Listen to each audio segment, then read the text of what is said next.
Hey there, Capricorns. Welcome back or welcome to my channel. My name is Becca, for those of you who don't know me. Thank you, Goddess Dragon Tarot, for the shadow. I love you. And we're going to go ahead and get into your reading. For those of you who are brand new to my channel, I pull a 5-position spread. The first position being your recent past, where we have the Queen of Fire, and that came right out. The second position is your present situation. This green deck that I'm using is called the Good Tarot by Colette Baron Reed. We have the 8 of Air. Trapped in your own head. The third position is your blockage, although I have to say being trapped in your own head is a pretty good block. Some sort of manipulation. The Magician. This is a Mercurial card. So I can't remember what signs it is. Anyway, I know Virgo is one of them. The fourth position is your message from Spirit. So we have the Empress. Beautiful. And the last position is the potential outcome.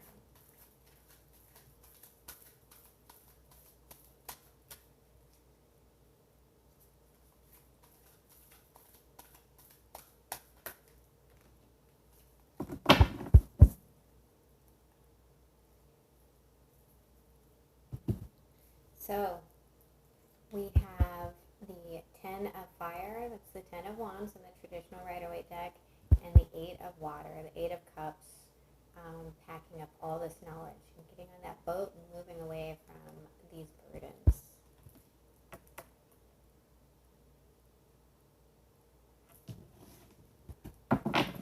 The 10 is also an ending.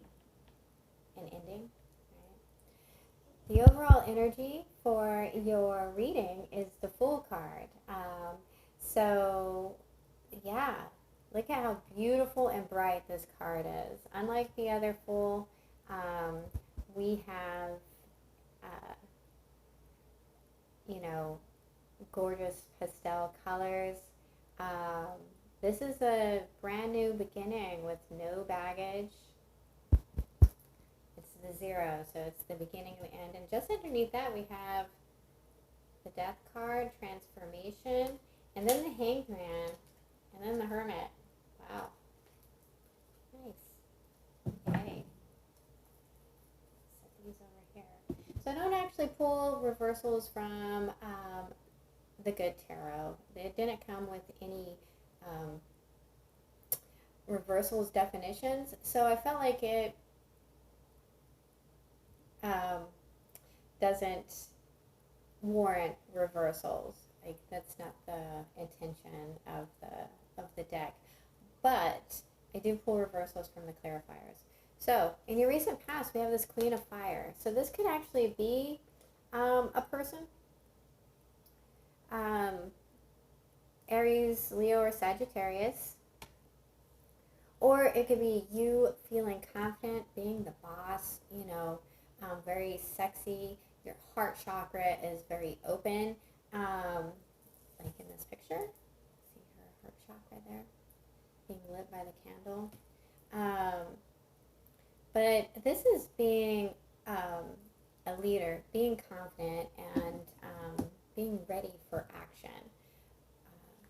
I also see Queens as kind of a solitary energy. They're kind of doing things on their own, whereas the Kings are more of like group activities type of things.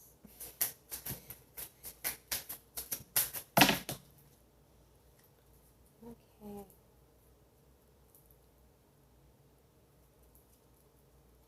To clarify, we have the Queen of Swords in the upright. That's 2 queens. And the 9 of Cups also in the upright. So perhaps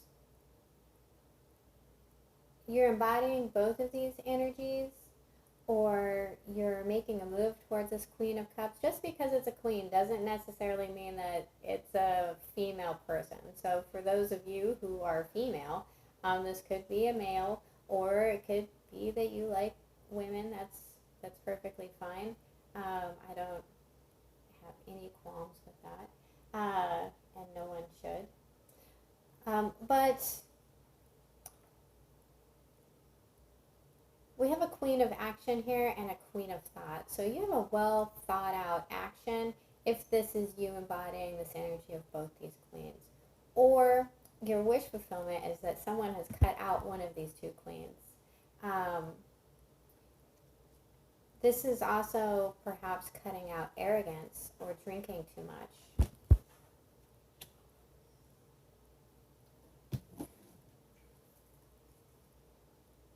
At the bottom of the deck, we have an apology coming in, or an offer of love.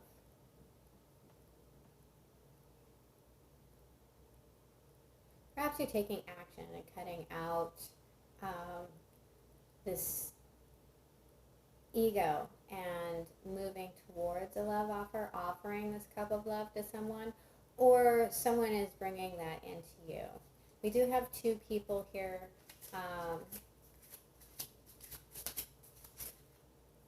Let's go ahead and get one or two, three more. I can't tell if it's two or three. Okay, so yeah, we have the Three of Pentacles and the Hierophant. So this wish was to let go of a commitment and a contract.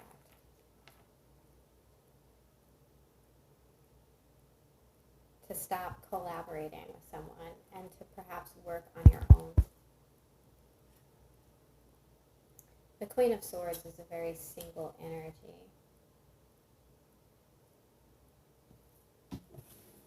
In your present situation, we have this Eight of Air. So this could be stuck in your own head. Self-imprisonment.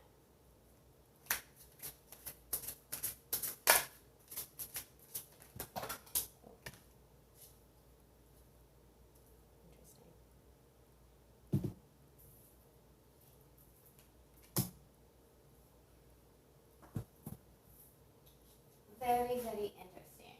Okay.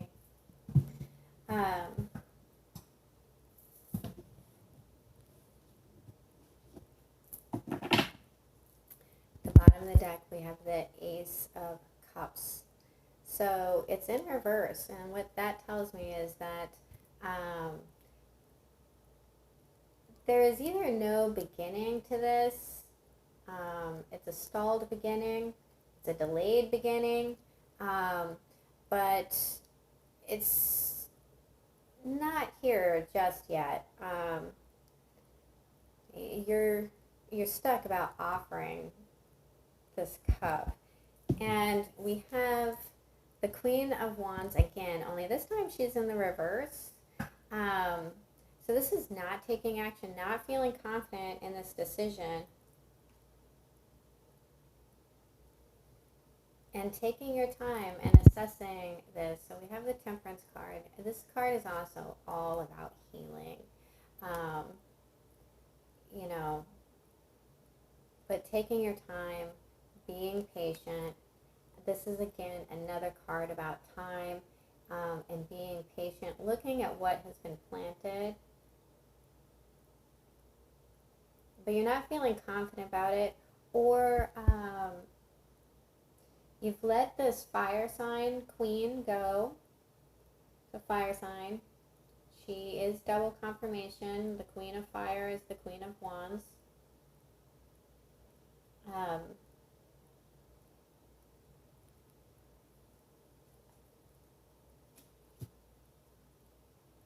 Taking the time to heal from this. Now, a fire sign queen in reverse can be very jealous. Lots of envy.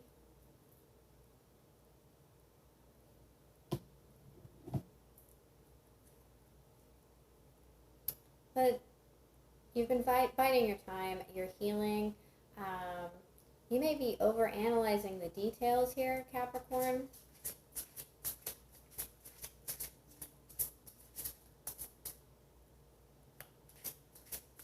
So you're not taking action. You're not taking the leadership role. Whatever this past person did, it has really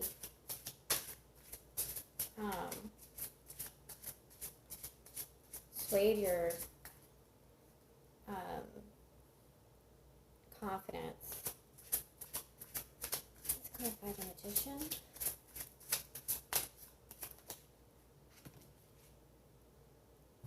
We have the Queen of Pentacles. It's you, Capricorn. That is the Capricorn Court card. Manifesting, standing in your power.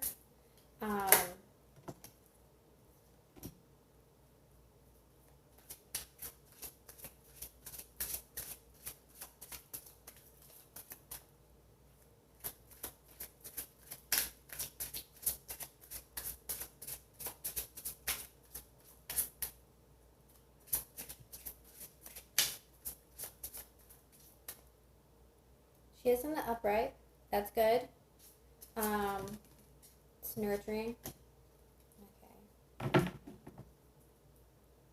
bottom of the deck we have fear. Fear and secrets. There's something that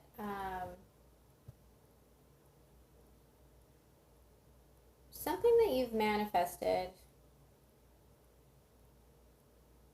in work or that you've been working on is actually the block. But you're in your power here. You're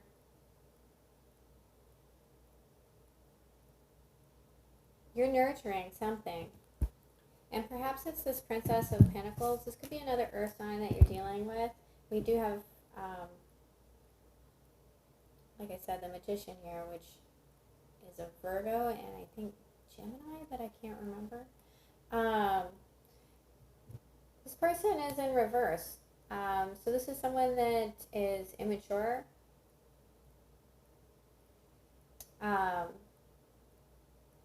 Their offer isn't what you were expecting, or their message wasn't what you were expecting. You don't trust it. It's not a stable message. And again, we have work here.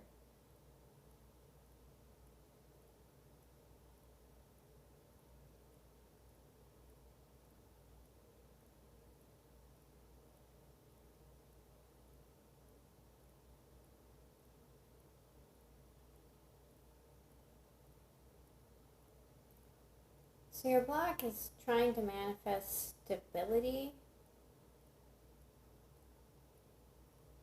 waiting on this message. Some of you might have a love relationship going on at work, and that's blocking you from being able to move forward in your position at work. So far we have 3 queens out here. It's a lot of feminine energy.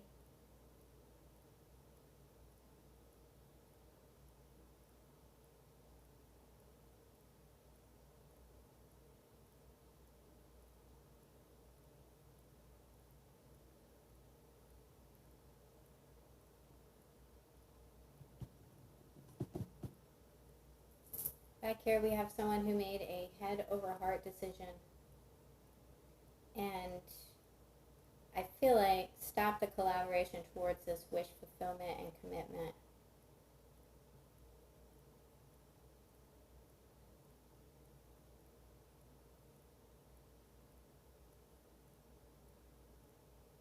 Perhaps someone was viewing you as a spiritual leader and you stopped.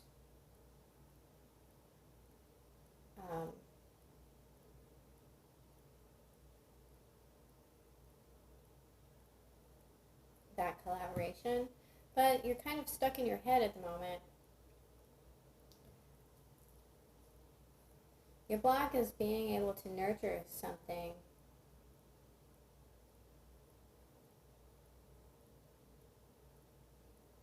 perhaps manipulation of a situation where this message is just not what it seems. Let's clarify the Empress.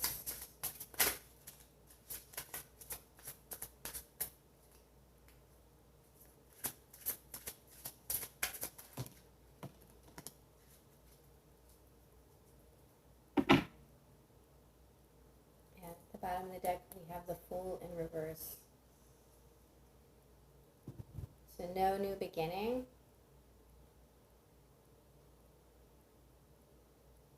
Okay. We have the Seven of Cups. This actually fell on the Seven of Pentacles, the Queen of Pentacles, and the Queen of Pentacles. But this card talks about options, confusion, even fantasy.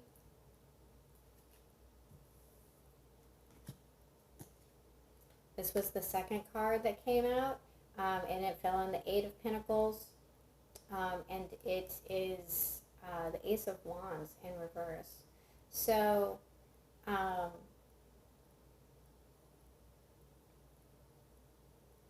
this creative idea isn't going anywhere.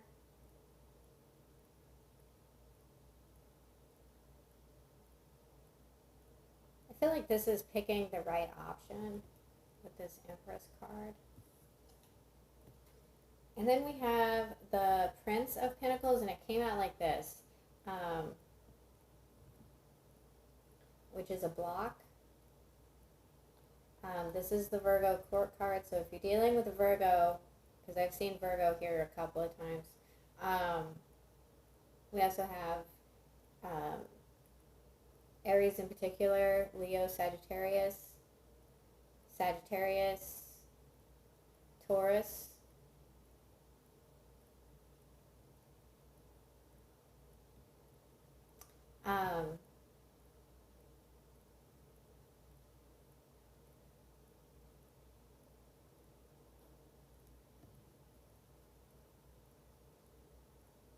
so movement forward might be a block for you with this person. And I don't know if I should put it upright. I'm going to put it upright.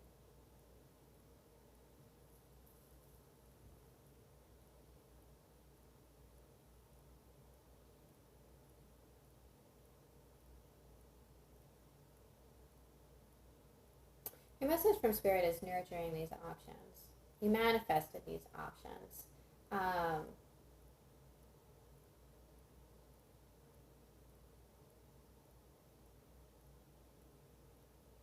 feel like there's a gift coming, a creative idea coming, but not taking action on it right now is what's important. This Prince of Pentacles is an incredibly slow moving but steadfast knight, and that is a solid offer.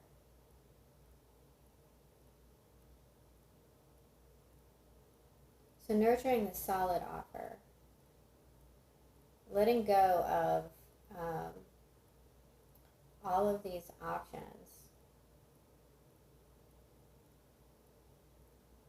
no action towards them.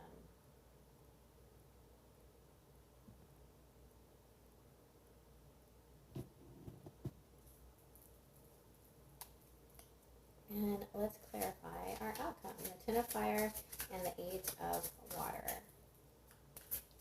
Like I said, this is, a new beginning and walking away, setting these burdens down.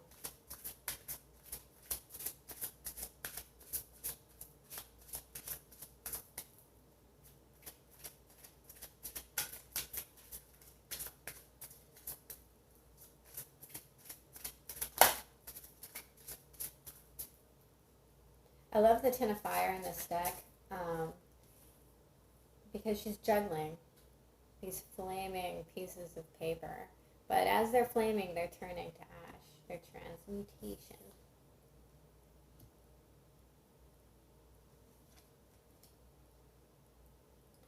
So here we have the Devil card in reverse.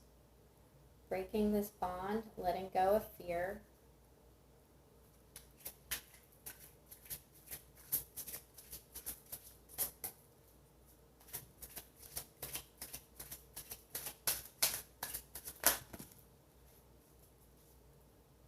Okay. Bottom of the deck, we have the Sun card in reverse. So your happiness is here, but it's just out of reach at the moment.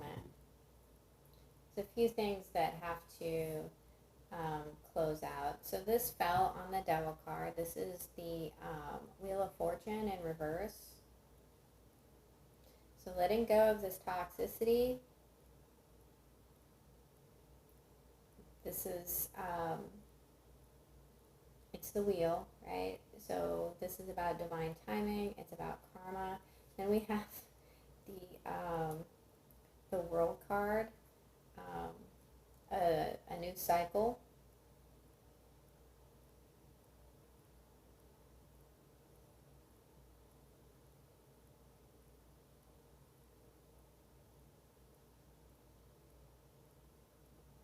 And the Princess of Cups. So,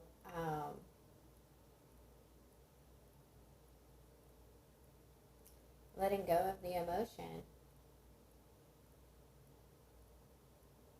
Not accepting that cup of love. She's like looking at that fish like, ew, there's a fish in my cup. I'm sorry, that's not very funny. As I said that, a little tiny spider started to crawl across the card. So yeah, ew.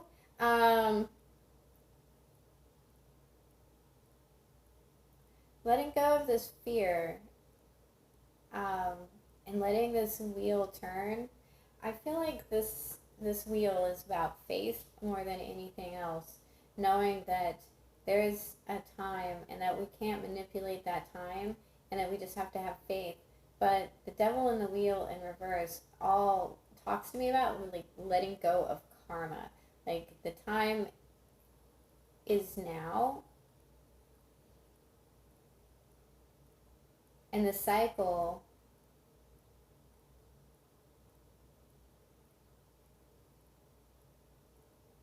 is going to be broken. And like I said, the Sun card is in reverse, but so is the Ten of Swords right behind that, and the Ten of Cups in behind that.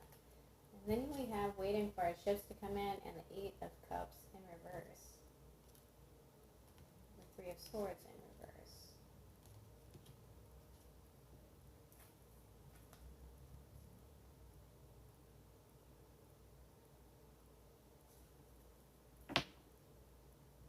There's a lot of endings and beginnings here. So I feel like your major message is choose wisely.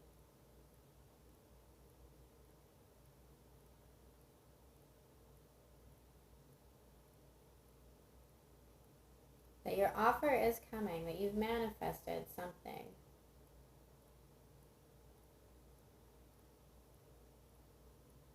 You've manifested choices.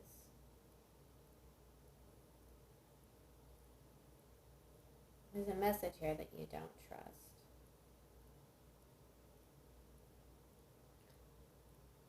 But you've manifested stability in work.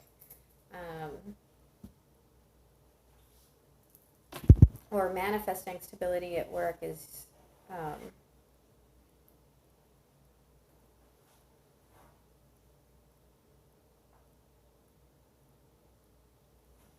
your blockage.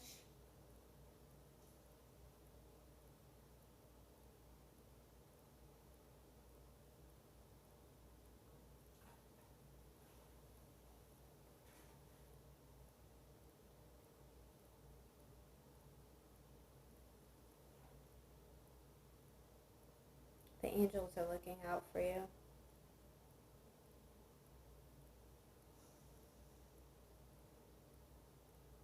You're protected right now, Capricorn.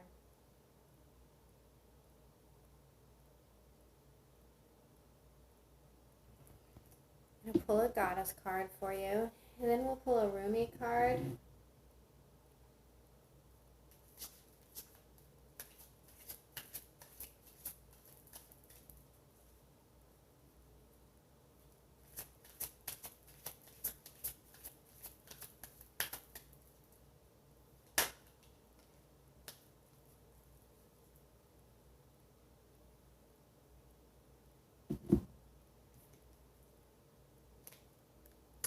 We have the Changing Woman.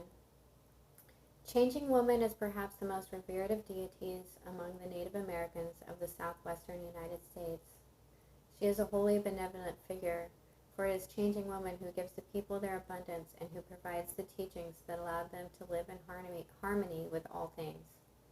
In the initiation ceremony of Navajo women, the initiate takes the power of Changing Woman so that she might learn the values of love, hospitality, and generosity, and know that she herself is a source of food and harmony. Changing Woman received her name because she can change at will from a baby to a girl to a young woman to an old woman and then back again. Very much alive today, she is a tremendously nourishing goddess who teaches the wisdom of nature and the cycles of birth and death.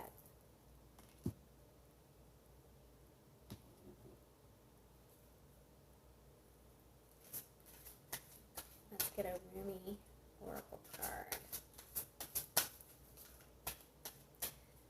So thank you so much for all the love and views, Cappies. You guys came in first by a mile, which is why your reading is coming out first. We have Divine Discontent. It's a 12. This is which bases down to a 3, which resonates with the Ascended Masters. It also talks about enlightenment. 3 does. Divine Discontent.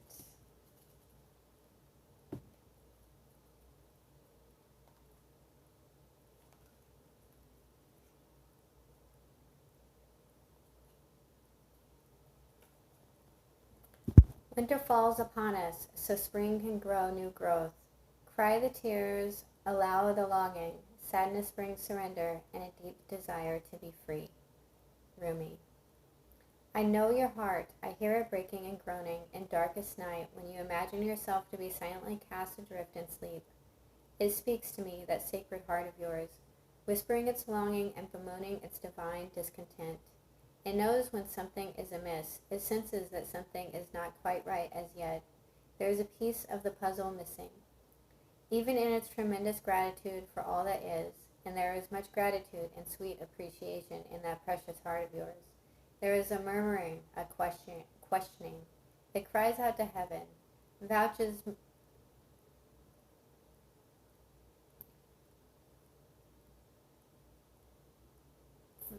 vouchsafe me a blessing.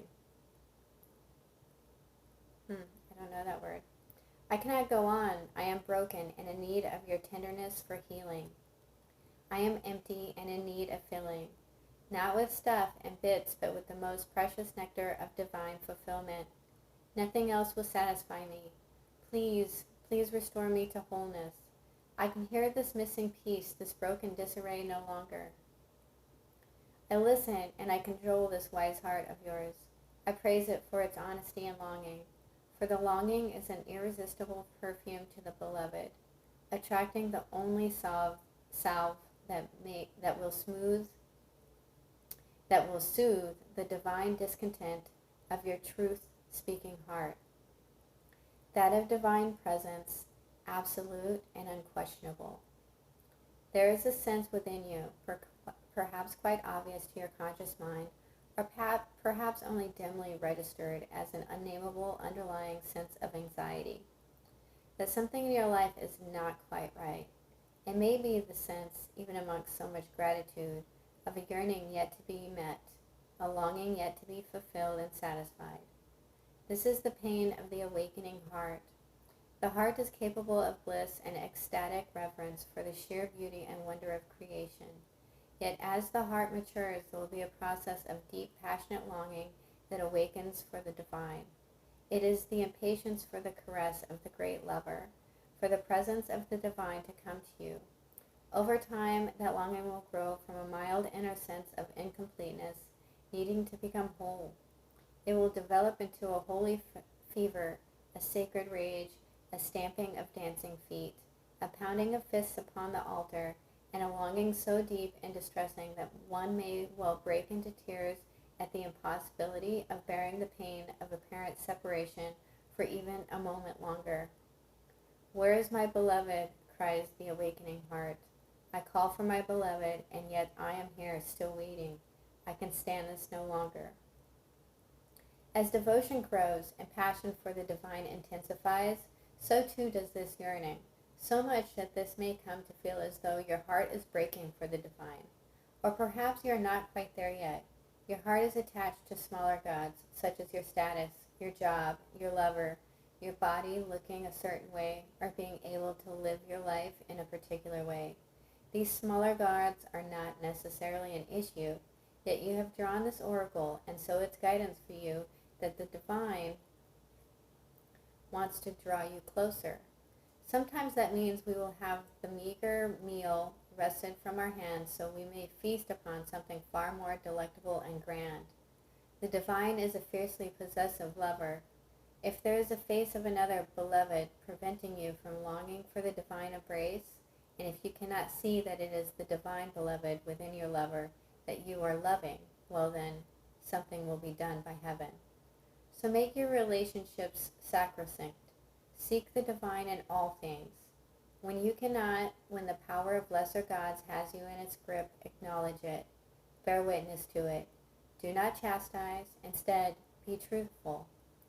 Let your heart break and lie prostrate on the floor, hands clutching and head bowed as though only your sadness and plight could stir the heart of the divine beloved into descent of succor and grace, saving you from a life far too bland for your exquisite Epicurean palate. Just don't misinterpret the pain and think something really is wrong. If you are surrounded by status and money and cannot understand why you should mourn, it is even more important that you allow yourself to do so. Mourning is to be felt. Understanding, not so relevant. But if you must seek understanding, then know this, dear blazing angel. You are just waking from the deepest slumber, and with your awakening heart, you are realizing a truth. A part of you, deeper and wider, vaster and more instinctive, truthful and intelligent than your mind, is lonely for the divine embrace. This is right, this is sensible, this is sanity. It is the pain, that real noble pain of the heart that says there is something more than this inadequacy. This settling for plastic instead of precious gemstones, that must end now. I cannot be fed by pixelated sunsets and animation upon my computer screen. I yearn to be blasted by so much radiance and beauty, by the real thing, that I become stupefied. I must witness so much divine splendor that I can utter in some incoherent grunt, my mind dissembled and my heart ignited by the presence of my beloved. I want to become a fumbling, ecstatic wreck in the presence of my beloved.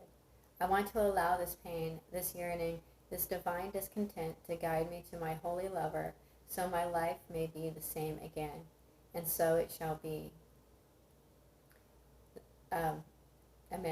Meant here. So my life may never be the same again. And so it shall be. The discontent divine growing within you is the beginning, not the destiny. Its purpose is to lead you into the greatest connection yet with divinity. Do not resist it. Witness it. Do not dismiss it, trying to cover up its smell with rose petals. Let your rank discontent be the pathway to divinity. Look beyond what is, what has been prized and treasured, and is now found to be plated and not the precious gold it once esteemed to be. Don't be scared, for you are my sidekick on this great holy adventure. I am here, you see, just around the corner. I have you in my sights, though you may not see me yet. I am holding a loaf of fresh bread, hot from the kitchen of the Creator, hoping to entice you with its wafting scent, tempting you to follow me on towards something of far more substance. If you are still stuck in pine-scented air freshener, imagining it is anything akin to the wild scent of the pine forest for real, then how can I tempt you? Let the stench be the stench, then the fragrance of God can be discerned, and yet together we can leave what is less behind, once and for all, grabbing like hungry schoolchildren for the divine bread with sweet, fresh scent filling the air.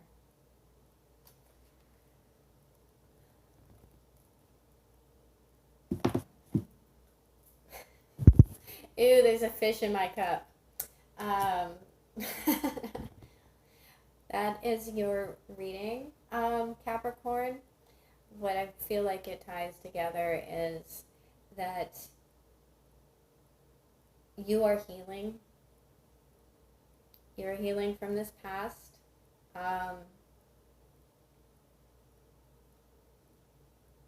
And you're moving into something so great.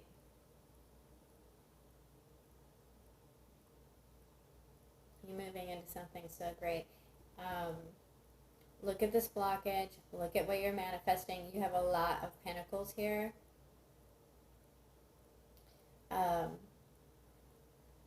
And like this card said, be aware of what you are holding as a lesser god.